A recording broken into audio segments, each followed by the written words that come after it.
Ayan ang aking kaibigan, may kambing. Yan. Ako'y naglalakad kasi na-arthritis ako. Dahil sa durian na kinain ko, hindi lang pala taba o taba ng baka na-arthritis.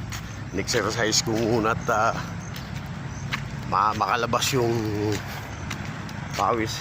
Grabe, pagkakain ko, segundo lang. Wala na. Masakit na yung aking paa dahil sa uric acid.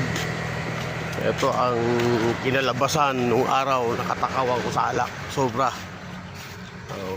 Ngayon sinisingil na. Pumasyal muna ako rito sa aming maliit na kainan. Okay, bye-bye.